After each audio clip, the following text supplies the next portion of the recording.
back to another episode of Waterbox Live here on Thursday evening. Yep, we're talking about different types of freshwater aquariums. I think it'd be really cool to kind of show the variety that's out there. And we're doing Q&A later, so make sure you drop your questions in the chat, and we'll be taking those later.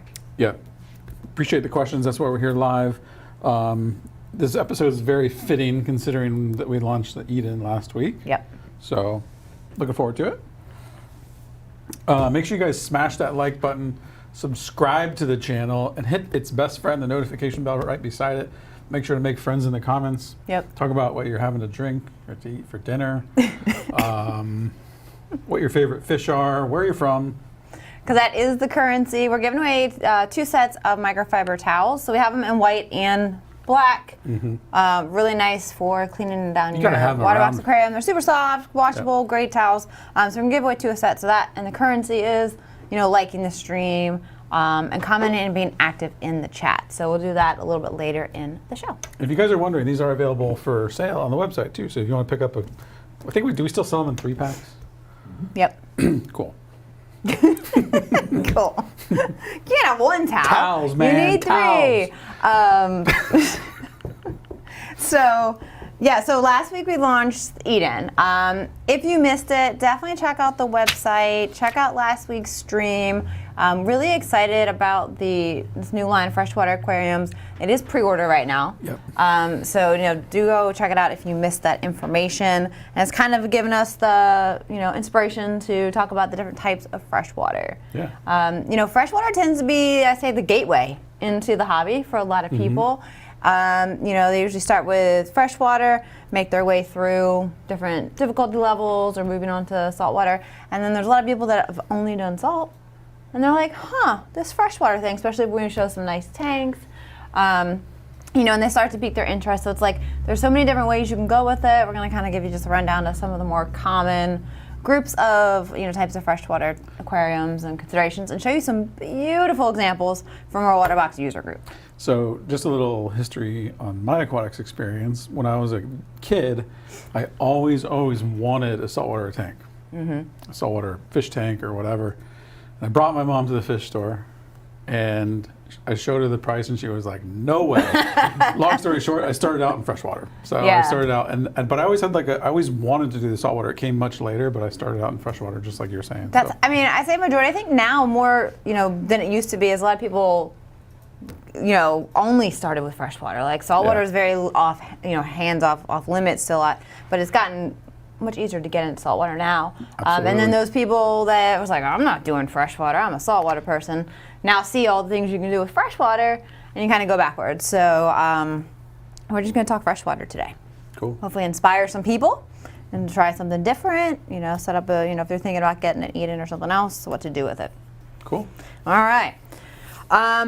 Really, I think the most common that you see, especially as, like I said, people getting into it, is just a community aquarium. And what this is it's really just different types of fish together in an aquarium. It can be artificial plants, it can be no plants, it can be decorations, it can be simple plants. It's really just a grouping of fish. It can be community, like peaceful, semi-aggressive, aggressive. Doesn't really matter. It's just kind of a mixed match of different stuff in there. And this seems to be your most kind of basic, getting into it, easiest to keep, most variety of stuff you can usually have together. So we got a few examples of, like the community type setup that we pulled from our group. So if you guys aren't on the Facebook group, make sure you go check it out. So here's like a clear 10, super nice. There's some artificial plants that look great, some nice big rocks. And you've got like a beta and a few little other like tetras and stuff running around. Just simple. I like that. I mean, that's really neat. There's a ton of color. I like how they have like some sort of light behind the tank. That's pretty cool. So it gives that gradient kind of look of it. Sunrise, sunset, I've seen people do with that. So I mean, their community can be super simple. Maintenance can be pretty minimal. Decorations, whatever you want. You want a SpongeBob themed community? Go for it. Yeah. Whatever makes you happy. You don't have to trim those plants. No, you don't have to do anything. I mean, scrub from algae, maybe throw a snail in there, probably take care of it. So this, I think a lot of people kind of get their feet wet into freshwater. All right, then we've got Cube 10, another nice full looking setup. driftwood, artificial plants. Looks like just some community tetras in there. Simple, clean, easy. Yeah, Got perfect. some gravel. And then we have our Eden 40. Since no one has these yet, we're showing ours. And this is the Eden 40. We just did a whole big group of live bearers in here. We got swordtails, we got platies, mollies, nice little group of cory cats. So it's just a mix of peaceful fish, driftwood, rock, and some artificial plants just to give it some nice color and look natural. Super great way to get into it. Yeah, I mean, it's really beautiful. And I mean, you see out there a lot. You got neon plants out there. You got seashell, whatever you want to do with it. Right. So really, no limitations. So that's going to be your kind of your starting point. After that is what I would kind of talk about is like species only, and these are a little bit less common, I think, that you see. But I think it's a really neat thing that kind of starting to see more often. You Right. could say. So really, your setup is designed around one type of fish. There may be other fish in there, but they're your focal point. They're the reason you set up the aquarium. Everything's kind of tailored to their needs, and it really makes for some neat displays. And we have quite a handful of these in our user group that I thought was really, really neat. So we'll take a look at those. A female beta sorority. Female betas come in a lot of beautiful colors. They don't get enough attention, and you can keep groups of them. So this one is a beautiful planted aquarium, but it's got a nice group of female betas. They get along. If you know anything about betas, don't put males together because they're going to kill each other. And you really don't want males with female and kind of harassing and stuff. So something peaceful, female beta sorority, and a clear 20. Very neat, kind of unique thing. Like when you go to any of the shows, especially freshwater shows, like female betas are a big deal now. Yeah. They've gotten absolutely. way more popular. And you can put peaceful tetras and other stuff with them, and have a little bit of everything. It's pretty darn cool too to see like a planted tank with betas. Yeah, and they got all the little floating plants, which is great for them. It's a really nice representation of kind of like focusing on one type of fish and doing everything just for them. Angelfish. These are cool. So you can see this one is really, it's just centered around big angelfish. They're nice tall fish. They are in the semi-aggressive group, but they're such a neat looking, unique fish with their fins and long body type. Yeah. So you can tell that obviously this tank, they're the main focal point. There might be some other fish in there, but it's really set up for those angelfish. It's a goldfish. Classic. Yeah, so goldfish are specialized, so they're going to be mostly by themselves. They're colder water, they're high ammonia producing, they are dirtier, and they get pretty good size too. So I think a lot of people think of goldfish in a bowl, not where they belong. They definitely have to be in a larger aquarium, and maintenance and filtration has to be high. So they come in so many different shapes and colors. They're very hardy, as long as you meet their needs and stuff like that. So it's nice to see just a tank about And I think that's a saltwater setup too, is that right? Yeah, so this is actually the sump system. Like, as dirty as they are, they're very high ammonia producing, and they do like colder water. So you do want to make sure that your filtration is adequate for some dirty fish whenever you have goldfish. And I mean, some goldfish get absolutely huge. Yeah. So choose your species wisely, but they are really nice, peaceful, colorful kind of display to do a goldfish aquarium. I think this one is probably one of my favorite. And this is a Frag 145 point, all for cory cats. Wow. And there's a few other, but I do love it because cory I have not cats seen are this one bottom yet. dwellers, and they're adorable. They love to be in groups. So this one has, I don't know, from what I was seeing, there's got some videos and stuff on our user group too. And I mean, there's tons of different types of cory cats, and they just have this full, nice open sand bottom, which is good for their stomach and their barbels not to get like scraped up. Look at all the color varieties too and patterns. and Yeah, stuff. there's some really unique ones.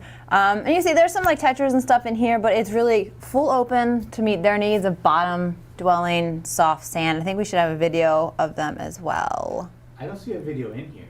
Oh, okay. Check it out on our user group. It's in there. Yeah. So this is like definitely, you're taking a frag system, which is just a shallow, and converting that over for the bottom dwelling guys. Oh, there they are. Nice. Yeah, they love being in groups. They feel more safe. They're more active that way. You can see them eating some black worms or bloodworms or something.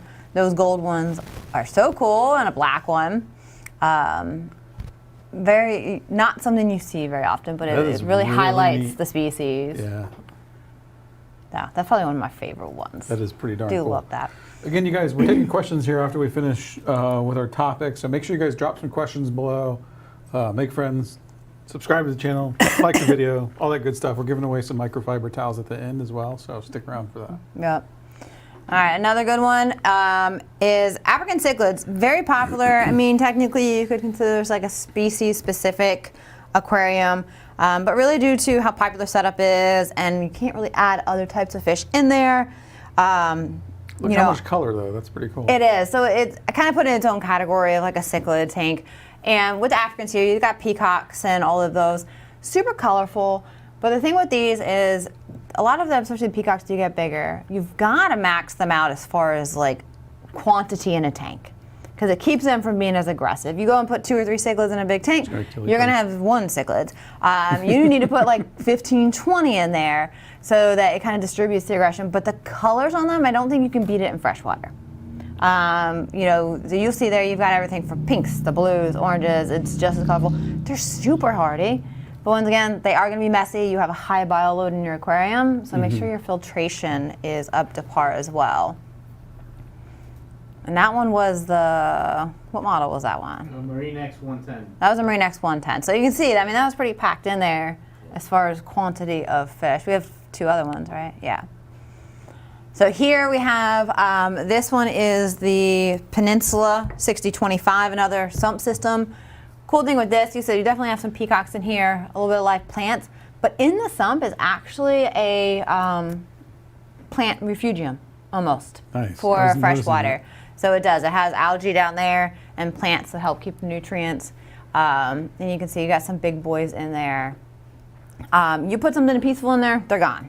You can have like Synodontis cats and stuff in there, but for the most part, all Africans, you know, and let them, a lot of your Africans will actually breed in there, especially like labs and stuff will actually breed in your aquarium. But you can't beat the color. Was that AT-AT? Is that what it's called? Adat. Huh? An adat. Adat, yeah. Adat, yeah. Check out that Adat.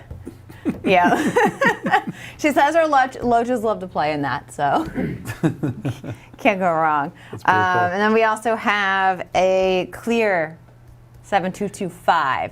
And you can see this is mostly the peacocks and the color and size of them. You see, there's also not a bunch of decoration and space. Yeah. They can't claim territories this way. You just really want a high density. But for freshwater, if you want color and your budget's pretty good, go cichlids, because these peacocks will definitely run you a pretty penny. But you know, for color-wise, you're going to get so much out of it with freshwater.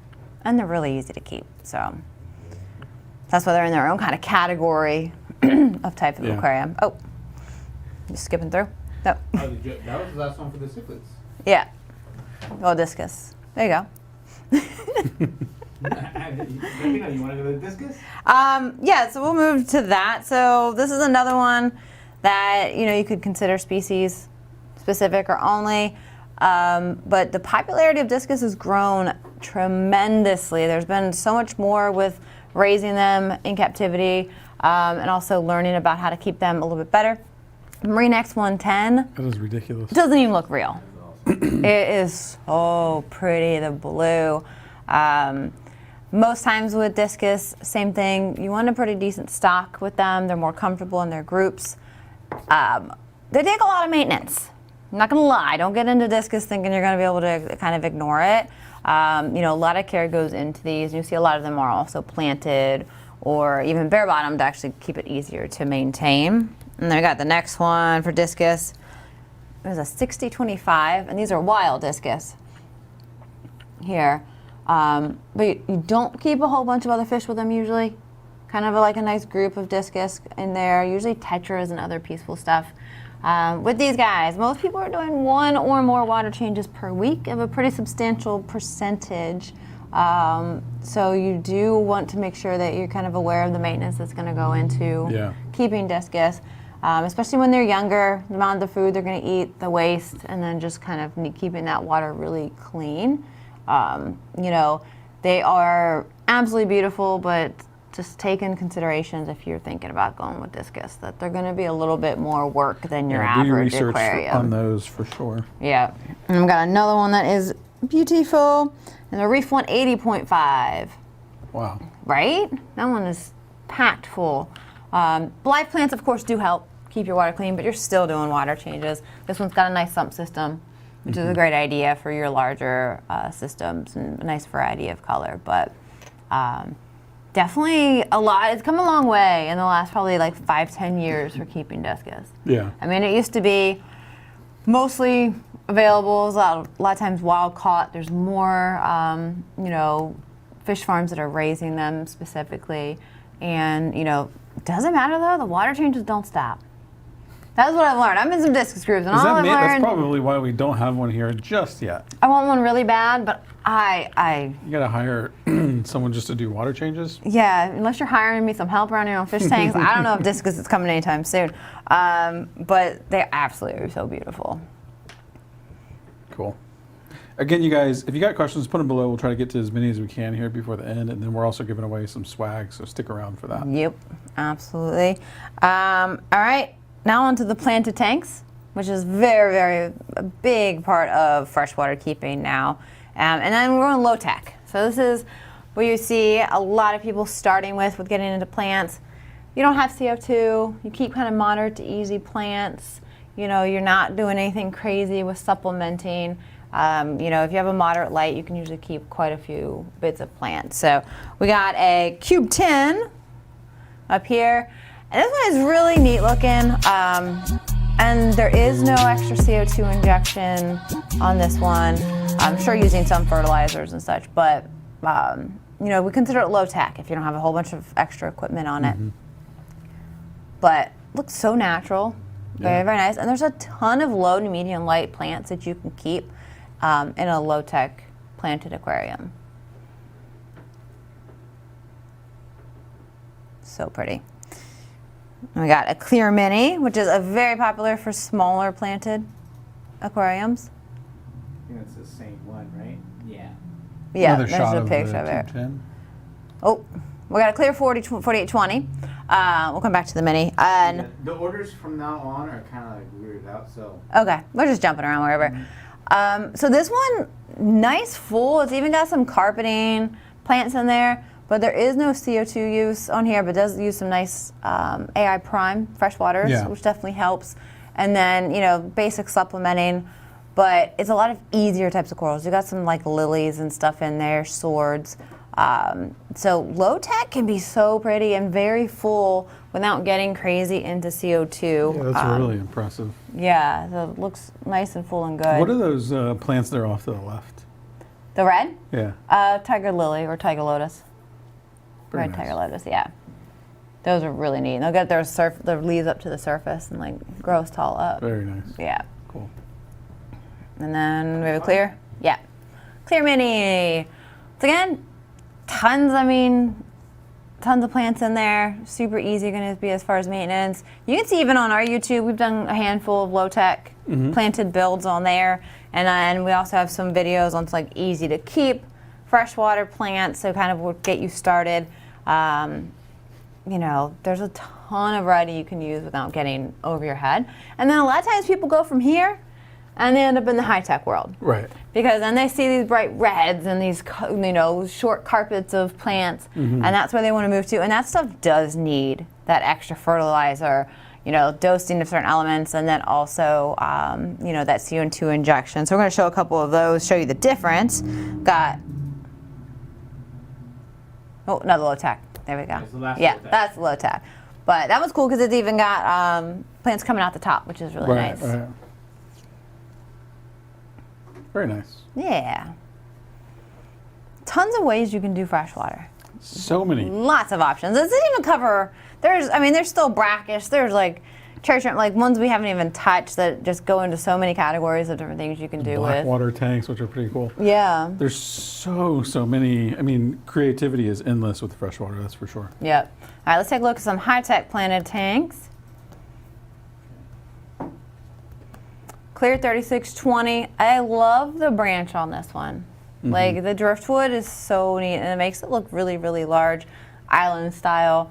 That is really neat. I mean, what's cool about it is it almost looks like, I guess, like you said, like a tree branch or something. It does look like a tree on like a mountainside your typical or driftwood. something. Yeah. So really unique with this, but it, once again, it's got the CO2 and a lot more, probably more dosing and stuff to keep some of the plants that are in here. Yep. 4820. You can see there's some serious lighting on this one. That's some T5s. T5s are pretty popular still in high-tech planted aquariums. So you see this one has more reds and stuff in it. And when you're looking at bright reds, that CO2 and that really high output light and dosing does come into play quite a bit. And that's there's only a few types of plants that have that red hue that don't need all of that. Yeah, this one's really soothing. Once again, kind of that like mountain draping down style. Got beautiful rainbows in there. Comes out of the water. Really, really nice. So usually larger tanks are going to need to go more on that high tech because you're going to have more plants in a bigger area. If that doesn't make you want to plant a tank, I don't know what will, because that is stunning. Right. So relaxing looking. So, and there's so much information now out there on, if you think about any of the different ways, groups and stuff that can guide you. We got a ton of videos on how to pick certain fish and plants and stuff for, different types of aquariums. So. Excellent. Like I said, there's a ton more out there, but kind of broken into some categories. Yeah, if you guys aren't on our Facebook group, definitely check it out. You can see thousands more aquariums just like what we showed. There's well over 20,000 people on there now. So head over to Facebook, search for Waterbox Aquariums official group. Yep. And make sure you join that. There's a couple of questions. That's where all these came from, and that was just a sampling of what I could have shown. Tiny sampling. I love it because our group is getting more freshwater people in there, so it's not like it's only saltwater. If you love freshwater, come to our group. You're going to see a lot of freshwater and stuff too. So definitely check that out. Absolutely. Got some questions? Got some Q&As. If you got some questions, we got some answers. What is the best substrate for a freshwater planted aquarium? Sure, there's going to be a lot of debate on this. Personally, for builds and stuff here, we use the CaribSea, the planted substrate, the Eco-Complete. And also, if you kind of want something more inert and basic, the Samurai Sorrel is really good for like smaller planted tanks, or shrimp tanks is a really good one too. And if you watch or look on YouTube, we did the Eden 20, and we show that last week too with the red of the Eco-Complete. Really like the red. It contrasts really nice and brightens it up. Thank you, David. Is a sump still a good idea even for freshwater? It's becoming more and more popular to have a sump system with freshwater, especially if you're going to have bigger fish, cichlids, discus, or just larger systems. Anything dirtier, goldfish, great idea. So there's no bad to having a sump for freshwater. You're just increasing water volume. You have more room for media, biological, that kind of stuff. And honestly, it's a lot easier to maintain and clean, to take out filter socks and be able to reach everything than it is to kind of open up a canister and have to go through all of that. So for bigger systems or dirty fish, I definitely say if you can go with the sump system, I think it's beneficial.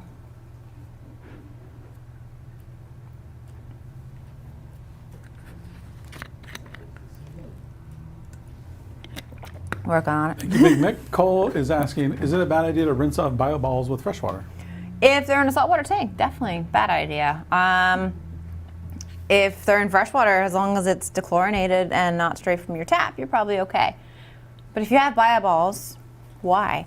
I mean, a lot of times systems don't need the biowalls. Depends on how you run it. If you're running them in a reef tank, you don't really want them.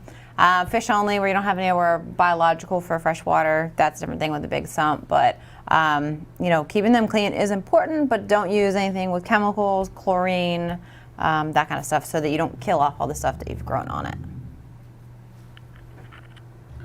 Thank you, Cole. Adriana was asking, Waterbox needs to do another battle series. A Waterbox Peninsula battle series would be cool. I actually saw her post that, and I was thinking, we've had that request a number of times. I know. We did actually talk about that the other week. Yeah. We were having a conversation about doing some kind of battle or something. You never know. I think we need a third person, though, because I'm 100% going to lose. So we need at least someone else to like bring something to the table. It's gonna be a battle, but like you have a hat and then you throw in there a bunch of different types. Yeah, of we have to aquariums, do and then something to like mix it up, so it wasn't just like head-to-head battle. Do something more interesting with it. Believe me, we're always talking about new ideas, so you never know what's gonna come. Keep requesting it, and if we see it enough for other people, we'll definitely keep working on that idea. It'll happen. Thank you, Adriana. Will Waterbox make a larger Eden tank in the future? John, Stay tuned to find out. My friend. Tune in every week, ask questions, make friends, subscribe to the channel, like the video, and hit the notification bell. Do I need a dedicated water line for my RODI? If I connect to my hose spigot, do I leave it on all the time? Okay, so depends on how you're making your water.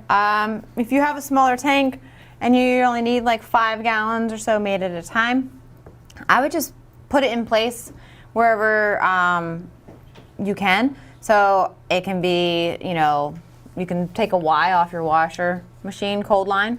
You know, if you've got an outdoor area, you don't want to leave your RODI outside just because the elements, the sunlight will grow algae around it. I mean, I've seen people build boxes around the RO if they had to be outside. Just consider temperature variations and stuff that could affect it that way, too cold, too hot. So if you only need small amounts and you don't want to like put it in a more permanent spot, hook it up to your sink or somewhere when you need to make 5-10 gallons, however much you need to make. If you have a larger system with some like water vat storage, you know, definitely split a washing machine line, run a line in through, you know, the garage or wherever you can, so that you can kind of have it constantly in place. If you've got a bathroom sink, you can split it off of there, utility sink, any of that. And so it really depends on how much you need to have on hand at all times, how much are you using, and kind of what space you have. Cool. Thank you, JB. JR. I've used a 75-gallon in the garage, and my wife is resistant to me setting up because of how permanent it'll be. If I had to move a 75-gallon aquarium after the fact, how impossible is it? Not impossible at all. You won't enjoy your day, but it's not impossible. So if it is, I mean, really, if it's been established pretty much, so you set it up and like 6-8 months go by and you're like, this is, wife says no, whatever the case may be. If you need to move it somewhere else, you don't want to save your substrate. Sand, if we're talking saltwater, sand bed, don't move it. Don't move it if it's been set up for more like a month or so, a month or two. You're going to have a whole bunch of issues if you do. If it is a freshwater, you know, depends on where your biological is. If you have a good biological filter in a canister, you're pretty safe. But you still don't want to like just leave all the rocks or sand in there and let all that gunk swoosh around and then just kind of set it back up. So you do want to take precautions with substrate as your main issue. And other than that, it's just a lot of manual labor. Yeah. It's no fun, but. What products or additives would you suggest for remineralizing RODI water for freshwater? There's a handful out there. I don't know if I have any preference between them, really. I mean, most freshwater product lines have one that has remineralize. You can set your pH, remineralize, whatever. Mm-hmm. I don't have any preference because for tap water here, for freshwater here, we usually use our tap water. Mm-hmm. Florida has some pretty good tap water for freshwater tanks. Now, if we did a discus tank, we'd probably be thinking differently because our pH is a bit too high here for that kind of stuff. But, you know, any well-known freshwater product line, I don't think you can go wrong with their product. Good. Cool. Yeah, I do want to answer one question real quick. Omar was asking about financing for international buyers. I don't know where you are, Omar, but we do have financing in the U.S., Canada, UK, as well as a number of European countries. So if you're in one of those, we have it. Elsewhere, I don't know. You'd probably have to check with your local retailer. Yeah, I think it'll be up to them. All right. Good. Ready for some shirt? Or no, not shirts, towels. I'm so towels. used to giving away shirts. We're giving away towels today. 2 sets of towels. All right. Do it. Ready? Oh. That's all good. Oh, there it is. Hey! Wes Crockett and Big Mick. Congratulations, you guys. Hit up winners@waterboxaquariums.com. They'll get you hooked up with that. If you want to pick up your own Waterbox microfiber towels, these are really handy to have around. You can hit up waterboxaquariums.com. And also, we do have white and black, so when you email in, do say which color you want, shipping address, all that stuff, and we'll get you taken care of. There you go. You will love them. Nice and soft, good microfiber. And Make sure you guys. I just realized you were waiting for me. Well, make this sure is you your guys, line. yeah. Make sure you guys smash that like button, subscribe to the channel, and hit its best friend, the notification bell right next to it. And remember, fish, man. fish. Join us next Thursday for Fish, man. See you then. Thank you all for watching.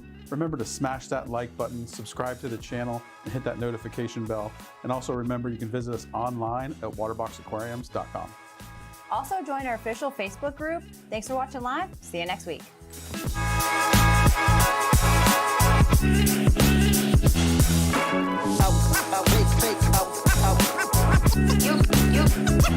You